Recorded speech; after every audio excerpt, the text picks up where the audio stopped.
Hello everyone and welcome back to Animation Pilgrimage, the show where Sean and I take a look at every single theatrically released animated film in chronological order. I am Tennille. I am Sean, and today... You always say it, so I'm gonna take it. Okay. Today we're looking at Foam Bath, the 1979 Hungarian, not Russian film. Yeah, I apologize. I said Russian at the end of the last film. It's definitely a Hungarian film. Uh-huh. And you can tell right away because it has a lot of the same look and feel as both Johnny Corncob and Hugo the Hippo, but then that changes quickly.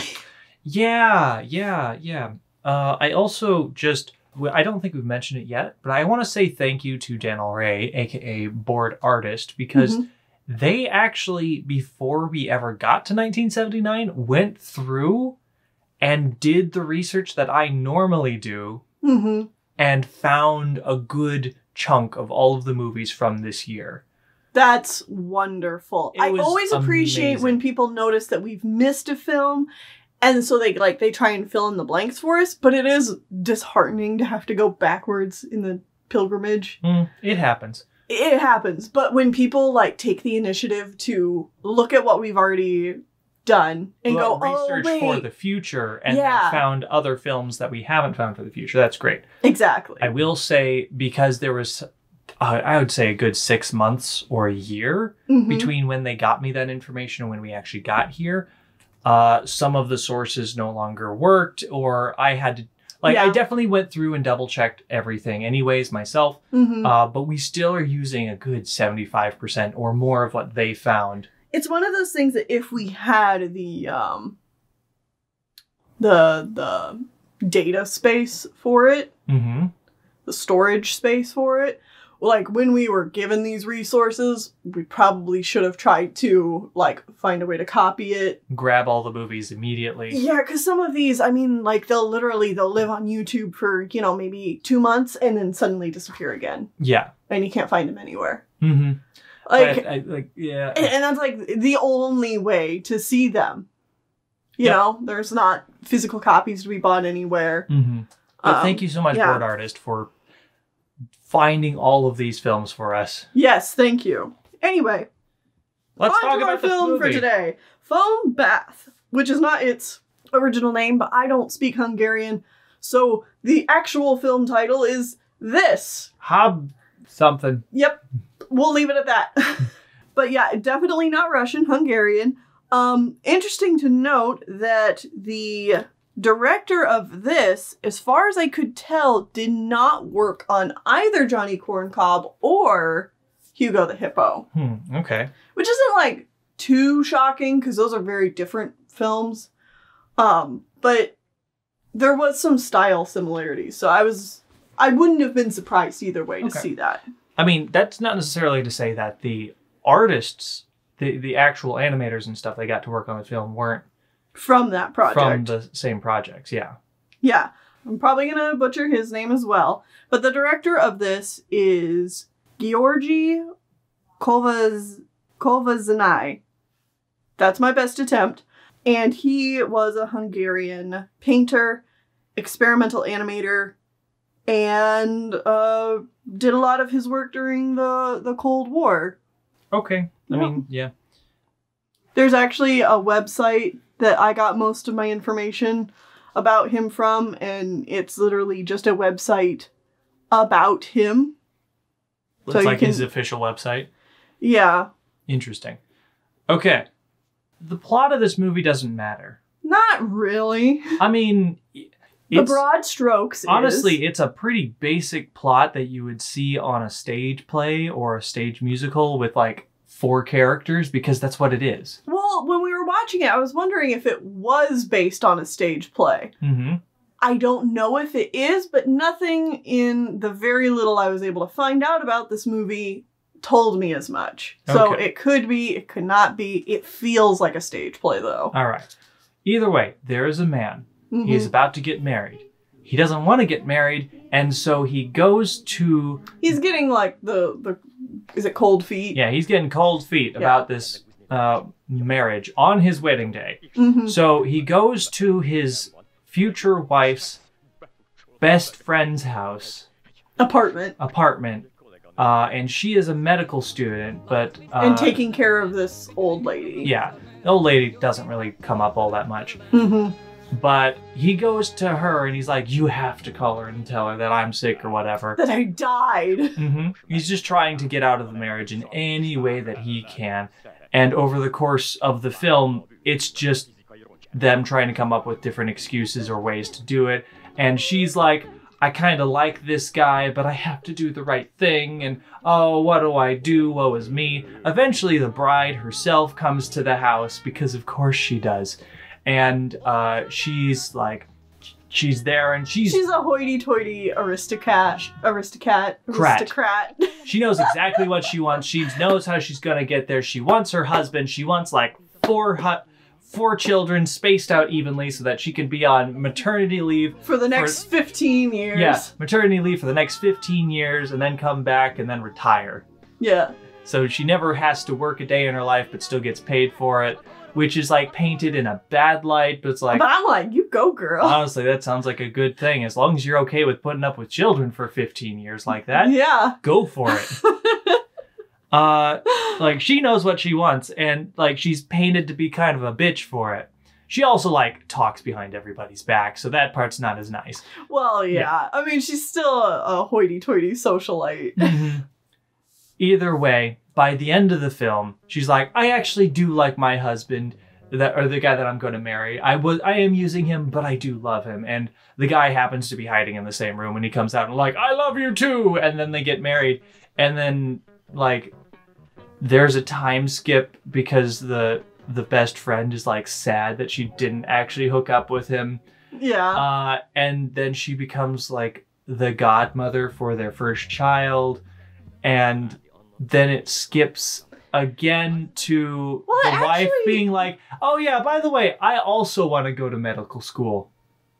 Yeah. They're like, I actually do want to be a doctor and not just a nurse. Which was a weird note to end on, but it actually, like, I think, as bizarre as this film is, and we'll talk about the bizarreness in a little bit, as bizarre as this film is, I think it did hit, like, a pretty solid emotional beat there with the time skip, and then, like, the guy coming back to be like, hey, can you be the godparent to our child? It's not him like, just relapsing and I'm leaving my wife or anything. It's like, no. No, you feel like the strange sort of connection and friendship these two have of this like, oh, what if scenario? What if that day we did leave together? Like, I think it captures that feeling so well. Like the kind of bittersweet, but like we're moving on and we're getting past it type of thing. It's I bring note to it because it was such a genuine moment in a film that is so hard to connect yourself to that it kind of surprised me when it happened. And you might be able to tell why it's hard to connect to this film from the clips we've been showing. Because while that plot is honestly pretty straightforward and there's musical numbers every 5 or 30 seconds because it's just like a stage musical where they sing everything. Yeah. The animation and the art style is completely up in the air. It's all like wildly, vastly different. No one has a super consistent art style or theme or character design. Characters will shift and change. There's just like general strokes to each of the characters that you know that they're the same person throughout the whole thing because it's like, it's the guy and it's the girl and the other girl looks very different in always a white dress. Yeah, okay, I'm gonna pull a card here and like try and defend this movie for a little bit. I wasn't able to find a whole lot of like solid evidence for my hypothesis here. But this is what I think the movie was going for by doing this. I think this is a very contemporary story.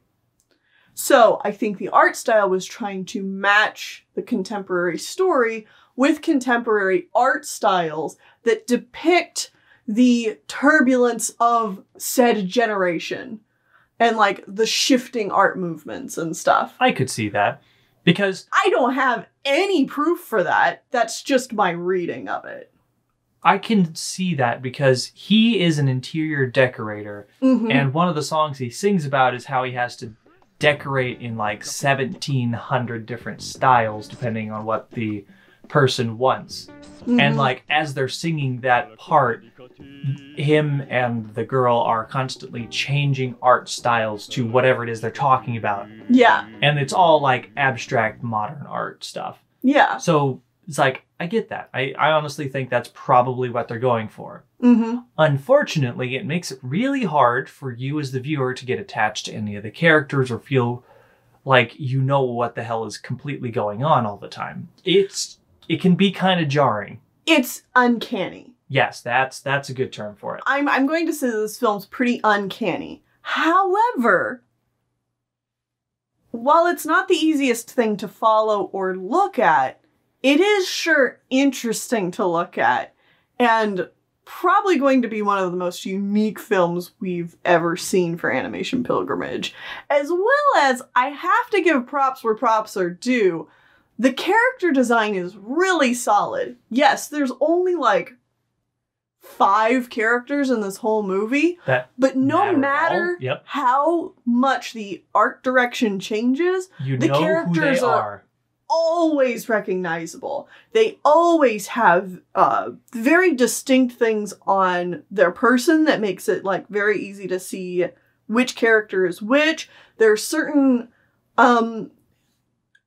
shapes that they use for specific characters. Even when the art direction changes, those shapes retain like that idea. Yeah, I know what you're going for, and I agree wholeheartedly. Yeah.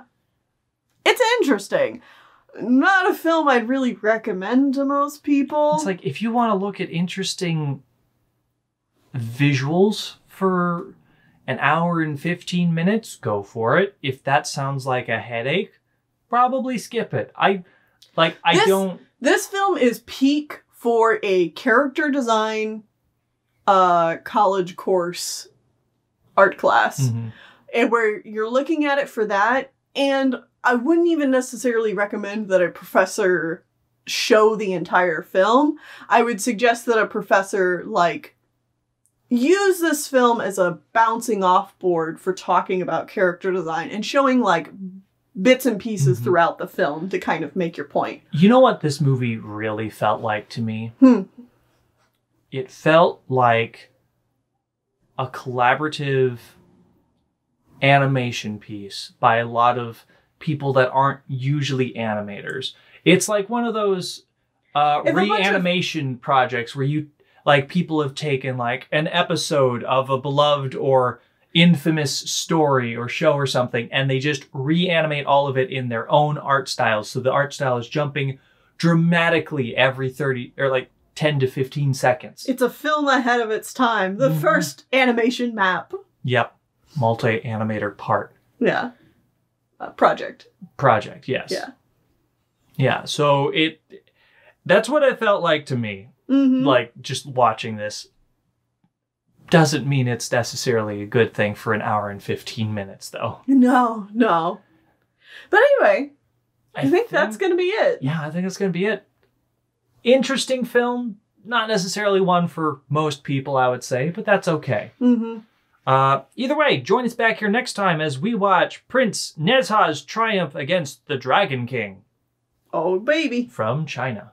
Awesome. See you then. Oiga, hoy el coro bazar. Avista na úgy kell nekem, pues férhez